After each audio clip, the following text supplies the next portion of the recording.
Assalamualaikum warahmatullahi wabarakatuh. Perkenalkan saya Andrino Piaram. Saya adalah dosen Diploma 3 Program Studi Teknik Informatika Politeknik Kampar. Pada kesempatan ini saya akan menjelaskan salah satu mata kuliah yang saya ampu, yaitu mata kuliah multimedia yang didapat pada semester genap dengan jumlah 2 SKS. Yang terdiri dari 10 kali pertemuan dengan bobot jam setiap pertemuan adalah 8 jam praktek. Adapun capaian pembelajaran pada mata kuliah multimedia ini yaitu yang pertama, mampu memahami dan menjelaskan apa itu multimedia. Yang kedua, mampu mengoperasikan aplikasi Adobe Photoshop untuk editing gambar. Yang ketiga, mampu mengoperasikan aplikasi Adobe Premiere Pro, Adobe After Effects, dan Adobe Audition untuk editing dan rendering video. Yang keempat, mampu menggunakan kamera DSLR, mirrorless, dan drone untuk pengambilan gambar dan video. Berikut ini saya akan mendeskripsikan mata kuliah multimedia. Mata kuliah multimedia pada program studi Teknik Informatika ini mempelajari beberapa hal yang dapat menunjang mahasiswa untuk dapat mengikuti mata kuliah lain, diantaranya adalah mata kuliah animasi ataupun desain grafis. Beberapa materi yang disajikan dalam mata kuliah ini antara lain pengantar multimedia, penggunaan aplikasi Adobe Photoshop, penggunaan aplikasi Premiere Pro, penggunaan aplikasi After Effects, dan penggunaan aplikasi Adobe Audition. Setelah menyelesaikan mata kuliah ini, diharapkan mahasiswa akan mampu mengenali berbagai format media dan karakteristiknya. Mampu mengkombinasikan penggunaan berbagai media untuk menyampaikan informasi secara efektif dan memiliki pengetahuan mengenai fitur-fitur dan tools perangkat lunak yang dapat digunakan untuk merancang aplikasi multimedia yang efektif dan interaktif, serta mampu menggunakan alat-alat yang digunakan dalam pengambilan foto dan video. Sistem pembelajaran yang diterapkan mengacu pada DAA, yaitu Delivery, Interaction, dan Assessment. Delivery saya lakukan dengan menyampaikan materi pembelajaran sehingga dapat diterima dengan baik oleh mahasiswa. Materi yang saya sajikan mengacu kepada capaian pembelajaran lulusan yang diturunkan ke capaian pembelajaran mata kuliah. Selanjutnya, interaction merupakan proses yang terjalin antara mahasiswa dan dosen guna mencapai capaian pembelajaran. Selanjutnya, assessment merupakan suatu proses penilaian untuk mengukur kemampuan mahasiswa secara objektif. Kemudian, berbagai inovasi, strategi, dan metode pembelajaran yang saya terapkan tujuannya yaitu agar dapat tercapainya dan terjadinya peningkatan hasil belajar mahasiswa dan lulusan. Nantinya memiliki kompetensi sesuai dengan capaian pembelajaran lulusan program studi Teknik Informatika Politeknik Kampar. Untuk metode pembelajaran yang saya lakukan yaitu yang pertama ceramah atau penyampaian materi, yang kedua praktek atau simulasi, yang ketiga diskusi kelompok. Di mana metode ceramah ini saya lakukan dengan harapan mahasiswa nantinya dapat memahami dan memperoleh materi secara luas. Kemudian pada metode praktek atau simulasi saya berikan contoh praktek penggunaan alat-alat dan aplikasi yang dapat digunakan pada mata kuliah multimedia dengan tujuan agar mahasiswa lebih tertarik dalam mengembangkan idenya untuk menghubungkan teori dan praktek. Untuk metode diskusi kelompok, mahasiswa di sini saya bentuk dalam kelompok dan memberikan sebuah proyek yang harus diselesaikan, tentunya di bidang multimedia. Sehingga mahasiswa tersebut dapat mempresentasikan, mendiskusikan, dan mengerjakan proyek secara tim. Tujuannya agar mahasiswa tersebut dapat lebih percaya diri, mengungkapkan pemikirannya dalam mengembangkan pola pikir kritis, aktif, dan kreatif. Selain itu, di sini saya juga mencoba untuk menerapkan strategi pembelajaran based learning atau disingkat dengan PBL, di mana strategi pembelajaran ini sangat menunjang sekali di pendidikan vokasi dalam strategi memberikan sebuah proyek yang harus diselesaikan yang dapat dimanfaatkan nantinya di dunia industri. Contohnya, saya memberikan proyek pembuatan video perkenalan staf dosen yang ada pada program studi Teknik Informatika Politeknik Kampar. Setelah saya memberikan proyek tersebut, mahasiswa secara kelompok mulai melakukan praktek multimedia dari penggunaan peralatan multimedia dan penggunaan aplikasi untuk menyelesaikan proyek yang saya berikan tersebut. Untuk mempermudah penyampaian materi praktek, saya menyiapkan slide presentasi dan buku ajar materi kuliah multimedia yang telah saya terbitkan ISBN serta hak ciptanya, dan memberikan modul praktek setiap minggunya yang sesuai dengan RPS.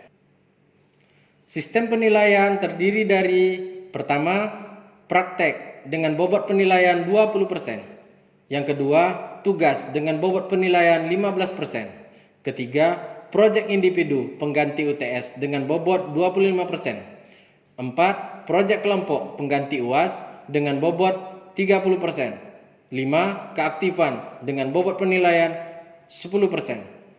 Hasil penilaian tersebut saya infokan ke WA Group, dan jika mahasiswa tersebut mendapatkan nilai kurang baik, maka saya akan segera memberikan semester pendek sesuai dengan kalender akademik Politeknik Kampar untuk perbaikan nilai. Berikut ini saya akan tampilkan proses pembelajaran materi mata kuliah multimedia di Laboratorium Program Studi Teknik Informatika Politeknik Kampar.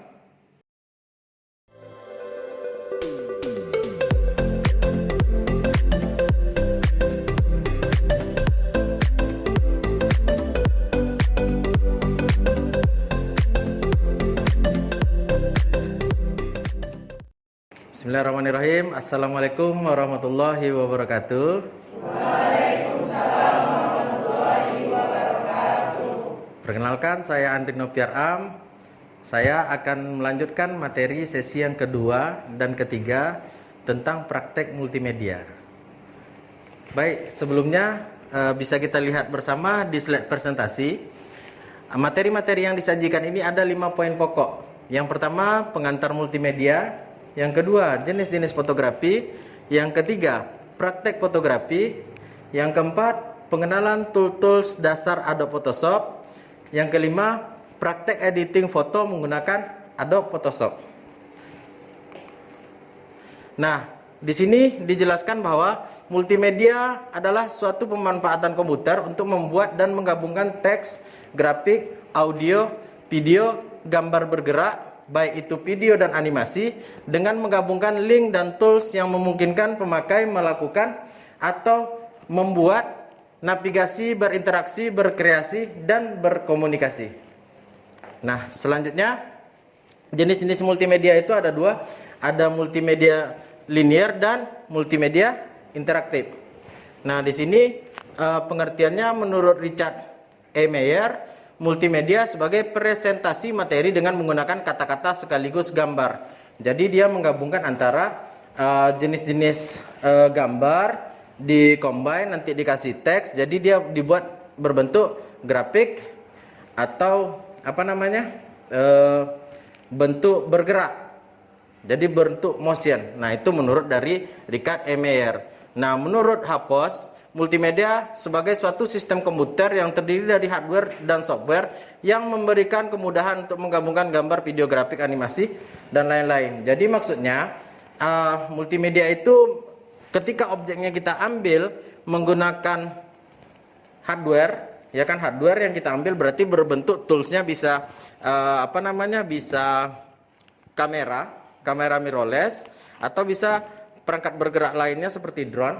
Nah, setelah itu kita compactkan filenya ke dalam bentuk gambar, nah IMAX atau video, MP4 misalnya, lalu kita edit menggunakan tools yang ada pada softwarenya. Jadi untuk materi perkuliahan multimedia di Politeknik Kampar ini, kita menggunakan semua tools dari Adobe. Jadi untuk semester ini kita akan menjelaskan tentang tools penggunaan dari Adobe Photoshop, Adobe Premiere Pro, Adobe After Effects. Seperti itu ya. Nah, selanjutnya pengertian lainnya menurut Thomson, multimedia sebagai suatu sistem yang menggabungkan gambar, video, animasi, suara secara interaktif. Interaktif itu maksudnya tidak monoton. Maksudnya tidak monoton itu interaktif itu misalnya ada gambar, nah ada teks, ada sound, yang jadi nanti berbentuk tools bergerak. Jadi tidak sekedar hanya gambar, teks, tapi tidak ada interaktifnya dengan kita. Jadi itu nanti biasanya kalau dulu orang menggunakan Adobe Macromedia Flash. Nah, Selanjutnya, multimedia menurut Jayat akan Lawrence dan Rabiner, multimedia adalah dasar dari teknologi modern yang meliputi suara, teks, audio, gambar, dan data. Dan di sini dia sudah menjelaskan tentang data. Jadi untuk teknologi-teknologi sekarang ini sudah dikembangkan ke dalam bentuk 3D, ada yang dalam bentuk augmented reality, ada yang bentuk virtual reality, ada lagi yang terbaru sekarang mixed reality. Jadi nanti seiring berjalannya setiap semester kita akan belajar. Nanti kita belajar bagaimana menggunakan tools-tools lain membuat AR, VR. Nah, nanti itu akan diajarkan di semester selanjutnya. Selanjutnya, menurut Asar Arsyad, diartikan sebagai salah satu media bisa berupa kombinasi antara teks, grafik, animasi, suara, dan video. Nah, sampai di sini pengertian multimedia. Ada yang ingin bertanya? Ya, silakan. Saya Didi Wahyudi. Saya ingin bertanya, jika pada suatu video tidak ada teks, apakah disebut dengan multimedia? Kalau salah satu komponennya tidak tersedia, berarti dia tidak bisa dikatakan dengan multimedia, karena komponennya harus tercakup antara teks, gambar, video, habis itu suara dan sound. Nah, jadi semuanya itu harus tergabung menjadi satu kesatuan, baru bisa dikatakan multimedia. Jadi kalau salah satunya tidak tersedia, berarti dia tidak bisa dikatakan multimedia. Seperti itu. Terima kasih, Pak. Oke. Ada lagi yang lain? Oke. Mungkin tidak ada. Kita lanjut. Nah, ini tadi ada dua jenis multimedia, ada multimedia linear dan multimedia apa satu lagi?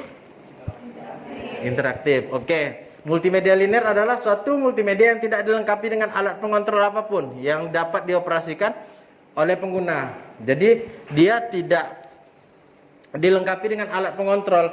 Jadi kita bisa buat nanti itu seperti project video. Nanti di akhir perkuliahan multimedia, praktek multimedia ini kita akan membuat praktek video seperti kita membuat on the spot. Nah, jadi bagaimana kita menggabungkan tool-toolsnya tadi. Jadi tidak memerlukan interaktif dengan dengan si pengguna. Jadi kalau misalnya perlu interaktif dengan si pengguna, biasanya kita menggunakan Adobe Macromedia Flash. Oke, selanjutnya ada multimedia interaktif. Itu adalah suatu multimedia yang dilengkapi dengan alat pengontrol yang dapat dioperasikan oleh pengguna sehingga pengguna dapat memilih apa yang dikehendaki untuk proses selanjutnya. Jadi kalau yang interaktif itu nanti akan dipelajari di semester keempat di animasi. Jadi bagaimana kita membuat media pembelajaran interaktif. Jadi kalau dulu itu saya ngajarnya pakai Macromedia Flash, tapi untuk tahun-tahun sekarang kita akan belajarnya menggunakan Unity. Bagaimana ada interaktif antara user kita sebagai pengguna dan dari produk yang ingin kita sampaikan. Jadi bisa nanti berupa smartphone. Nah, nanti akan kita pelajari di semester selanjutnya. Nah, tujuan dari multimedia ini untuk menyajikan informasi dalam bentuk yang menyenangkan, menarik, dan mudah mengerti serta jelas. Oke. Sampai di sini ada lagi yang bertanya? Oke, mungkin kalau tidak ada yang bertanya kita lanjut. Kita masuk ke subbab yang kedua tentang materi sesi yang kedua. Ini pengertian dari fotografi. Jadi kita belajar multimedia praktek ini, selain kita belajar teorinya, kita harus tahu dulu bagaimana sih atau apa saja sih jenis-jenis fotonya. Jadi kita harus tahu dulu, ya kan? Nah, fotografi itu adalah kegiatan seni dan jenis fotografi yang ada bermacam-macam untuk dibutuhkan seorang fotografer yang betul-betul mengerti seni dan jenis fotografi yang ada pada dirinya untuk tetap semangat menjadi seorang fotografi. Nah, ini jenis-jenis fotografinya. Yang pertama ini ada jenis fotografi landscape, merupakan fotografi yang diambil objeknya pemandangan atau panorama. Nah, selanjutnya ini jenis fotografi BW atau hitam putih, adalah suatu pilihan seorang fotografi mengambil gambar. Nah, berwarna hanya menggunakan warna hitam putih. Nah, selanjutnya ini jenis fotografi makro, adalah jenis fotografi yang diambil dari jarak yang sangat dekat dengan objek. Nah, selanjutnya ini ada fotografi satwa, itu memfokuskan objek pada pengambilan gambar pada hewan. Nah, habis itu ada jenis fotografi portrait, adalah sebuah foto yang mengedepankan detail dari objek foto tersebut. Jadi nanti yang kita praktekkan tuh ngambil foto potret. Nanti kita praktekkan satu-satu bagaimana cara mengambil foto potret tersebut. Jadi kita ngambilnya separuh badan. Nah, seperti itu ya. Habis itu ada street. Nah, street fotografi itu yang diambil di jalanan. Jadi secara acak, bisa itu ada kegiatan atau misalnya ada objek-objek yang menarik yang untuk diambil tapi di seputaran jalanan. Nah, selanjutnya ini fotografi modeling. Jadi bagaimana cara kita mengambil foto model. Jadi hampir sama dengan potret, tapi bentuknya bisa dalam bentuk landscape maupun potret dari cara pengambilannya. Selanjutnya ada panning. Panning ini adalah suatu fotografi yang untuk membekukan objek. Maksudnya itu kita mengambilnya dalam rasio ISO-nya itu nanti shutter speed-nya itu bisa dibuat dalam 30 detik pengambilan atau penangkapan gambar. Jadi makanya gambar itu seakan-akan terlihat berhenti. Nah, selanjutnya ada fotografi tilt shape, yaitu teknik fotografi yang bertujuan untuk menampilkan hasil foto yang tampak seperti miniatur. Jadi dalam tampak miniatur itu bisa kita gunakan nanti dengan drone yang kita gunakan. Jadi kita ngambil dari atas, kita hentikan, nanti kita paint menggunakan Adobe Photoshop. Nah, selanjutnya ada light painting atau melukis dengan cahaya. Jadi bagaimana cara mengambilnya, teknik-tekniknya mungkin bisa dipraktekkan sendiri nanti di rumah dengan menggunakan shutter speed yang kreatif. Jadi seperti itu. Sampai di sini ada yang ingin ditanyakan? Oke, mungkin nggak ada yang bertanya. Selanjutnya, di saat kita nanti akan mengambil sebuah objek, karena pada bahan perkuliahan kita ini kita memiliki jenis kameranya adalah kamera EOS 60D. Jadi kita nanti akan mempraktekkan bagaimana mengambil foto menggunakan EOS 60D. Jadi yang perlu kita tahu yang pertama itu adalah kita harus tahu jenis-jenis shutter speed. Nah, shutter speed itu yang ada di dalam kameranya. Misalnya kamera yang ini. Nah, bagian yang ada di dalamnya itu nanti ada jenisnya mirror, ada shutter-ana, ada sensornya. Sensor coilnya ada di bagian atas dalam. Nah, itu dari jenis-jenis shutter speed. Selanjutnya ada aparatur. Aparatur itu tergantung dari tingkat tinggi atau rendahnya dari komponen lensa yang digunakan. Jadi misalnya lensa yang digunakan itu lensa yang digunakan itu kualitasnya bagus, maka berpengaruh kepada diafragmanya. Jadi ada lensanya itu yang ukuran mini, biasanya supaya blur belakangnya itu biasanya menggunakan 35 mili atau 28 mili, atau misalnya yang panjang seperti yang kita lihat misalnya di lapangan sepak bola. Nah, itu biasanya aparaturnya itu bisa sampai 4000 jangkauan biasanya kalau kamera, maka hasilnya bisa bagus. Tapi kalau ada yang bertanya ini, Pak, kenapa kamera standar saya tidak bagus misalnya kan? Ya karena berpengaruh dari efek lensanya tadi. Jadi semakin kecil aparaturnya maka semakin tajam hasilnya.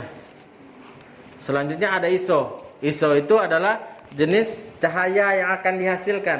Jadi semakin tinggi ISO yang diambil, biasanya kamera itu semakin ada seperti bintik-bintik. Nah, ISO itu seperti lebah. Jadi ketika diambil seperti lebah membawa cahaya. Jadi ketika gambarnya ISO-nya ukuran besar, maka seperti malam misalnya kita menggunakan 1600 ISO-nya. Jadi gambarnya itu seperti ada bintik-bintik. Nah, itu berpengaruh dari ISO-nya. Oke, sampai di sini ada yang bertanya? Ada? Oke, kalau nggak ada kita praktekkan saja bagaimana cara mengambil foto potret. Baik, kita mulai pengambilan foto. Dimulai dari kita memasang background. Jadi siapa yang kira-kira bersedia membantu saya untuk memasang backgroundnya? Oke, silakan. Kita mulai pasang bersama. Jadi yang lain nanti bisa melihat bagaimana pemasangan background. Jadi ketika misalnya kalian nantinya mendapatkan peluang untuk ngejob atau mengerjakan sesuatu, nah bisa kalian nanti tahu bagaimana mekanisme cara memasang background. Oke, yuk langsung kita pasang.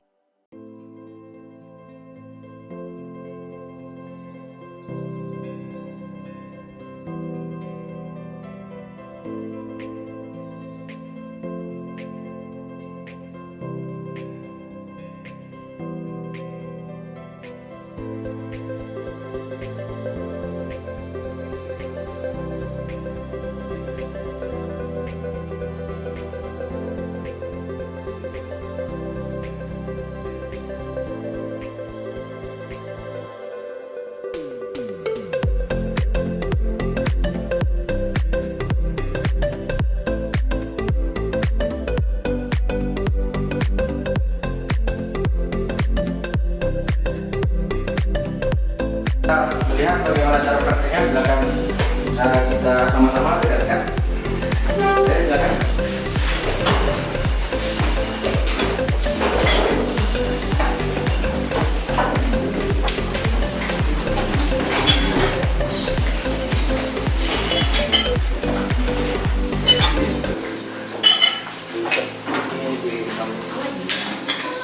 Jadi ujung-ujungnya.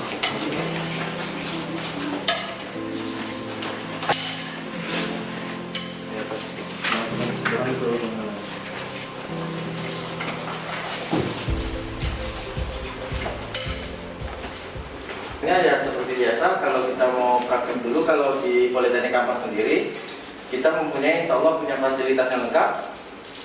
Jadi kita bisa langsung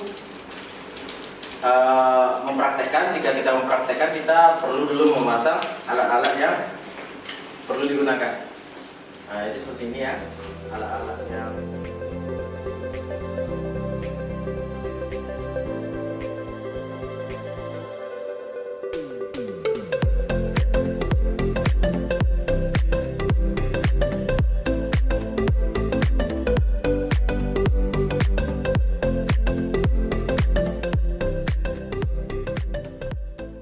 terlebih dahulu bagaimana cara mempraktekannya. Mungkin saya akan menjelaskannya nanti kepada ketua kelasnya. Ayo, jadi bisa kita tadi sudah saya jelaskan secara teori. Nah, yang perlu kita tahu itu yang namanya ISO itu berarti kan cahaya, tangkapan cahaya. Nah, habis itu ini ada diafragma, ukuran dari jenis aparatur lensanya. Habis itu shutter speed itu kecepatan dari tangkap cahaya. Jadi misalnya kalau kita menggunakan yang light painting tadi, kita biasanya durasinya 30 detik, misalnya 45 detik, misalnya biar kita dapat tangkapan cahaya yang baik. Nah, sekarang kita mungkin langsung kita praktekkan, kita coba ketua kelasnya. Siapa nama ketua kelasnya? Maulana. Oh iya, oke. Maulana, jadi nanti akan mempraktekkan mengambil foto teman-teman beberapa buah. Oke, silakan nanti saya pandu. Nah, mungkin coba satu orang. 1, 2, 3. 1, 2, 3. Oke, mungkin bisa kita lanjutkan. Jadi praktek ini akan kita ambil foto dari masing-masing anggota kelas supaya nanti untuk sebagai bahan editing dari dasar dari editing atau Photoshopnya. Jadi kita mengenal dasar-dasar toolnya, jadi mengedit fotonya masing-masing. Boleh dicoba yang lain lagi, silakan. Lanjut. Jadi saya melihat saja ketua kelasnya, silakan dipandu teman-temannya.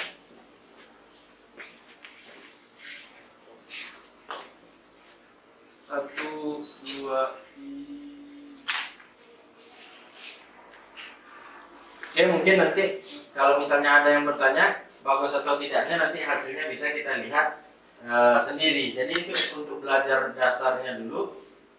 Nanti insya Allah pada pertemuan keempat nanti akan saya berikan praktek mandiri bagaimana cara mengambil foto yang baik dan benar tanpa saya pandu lagi, karena mungkin ini masih kaku atau gimana. Jadi nanti untuk praktek selanjutnya di praktek yang keempat baru kalian ngambil sendiri.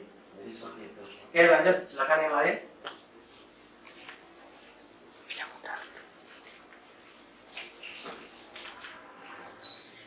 1, 2,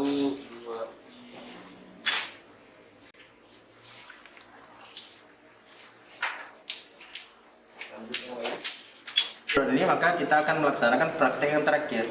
Insya Allah akan kita adakan setelah istirahat siang.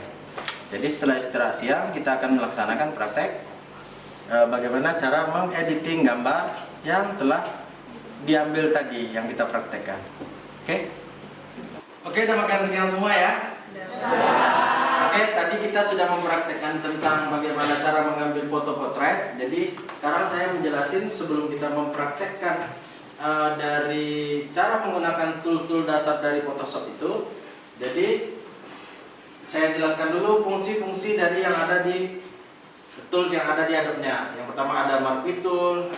Marquee Tool itu nanti ada jenis-jenisnya, ada rectangle, ellipse, single row, single column. Nah, bahan-bahan yang ini ada di modul praktek saya. Modul praktek saya yang sudah saya terbitkan dan bisa kalian unduh atau beli di Play Store atau yang sudah saya share di Google Classroom. Nah, itu sebagai panduannya. Jadi penjelasannya sudah lengkap di sana ya. Nah, jadi mari kita praktekkan bersama bagaimana cara mengedit dasarnya saja dulu. Jadi nanti selanjutnya kita akan langsung mempraktekkan apa yang ada di modul yang sudah saya tulis. Oke, silakan kita mulai langsung. Oke, untuk prakteknya nanti foto yang diambil tadi, foto-foto yang diambil tadi diganti warnanya. Yang laki-laki diganti menjadi background yang berwarna merah, yang perempuan diganti dengan background yang warna biru. Setelah itu dimasukkan di bagian belakang foto itu logo Volcam. Nah, isi teks dikasih nama masing-masing. Nah, ayo silakan kita praktekkan bersama. Nah, Riki sudah benar, ini tinggal diganti saja backgroundnya. Ada masalah kendala? Jadi cara cepatnya itu misalnya pakai Ctrl T. Ctrl T itu kecilin. Oke. Di scroll kecilin dulu image gambarnya. Jadi yang lain bagi yang yang misalnya fotonya dari frame backgroundnya itu kebesaran misalnya kan. Nah, kalau kebesaran itu dikecilin. Nah, cara cepatnya pakai Ctrl T. Jadi pakai Ctrl T lalu dikecilin. Nah, seperti itu ya. Mungkin siapa namamu? Ada Tahira. Oh ya, panggilan siapa? Tahira. Ah, bisa. Coba mana gambar yang sudah diseleksi? Nah, ini sudah diseleksi. Oke, boleh kita tarik langsung gambarnya ke. Tarik gambar. Ya, tarik langsung gambarnya ya. Nah, ini menambahkan logo, tinggal ditarik ya, betul. Nah, setelah itu background yang berwarna putih itu bisa kita ganti warnanya dengan ya, betul. Nah, kita seleksi ya. Nah, ini kita tinggal pindahkan, betul. Ya. Bahan dari tugas ini dibuatkan langkah-langkahnya ya. Dibuatkan langkah-langkahnya, dikirim ke tugas mingguannya di Google Classroom saya. Ya. Demikianlah deskripsi singkat dari saya. Semoga dapat memberikan gambaran pada bidang pendidikan dan pengajaran yang saya lakukan sebagai dosen teknik informatika Politeknik Kampar, terkhusus pada mata kuliah multimedia praktek. Terima kasih. Wabillahi taufiq wal hidayah. Wassalamualaikum warahmatullahi wabarakatuh.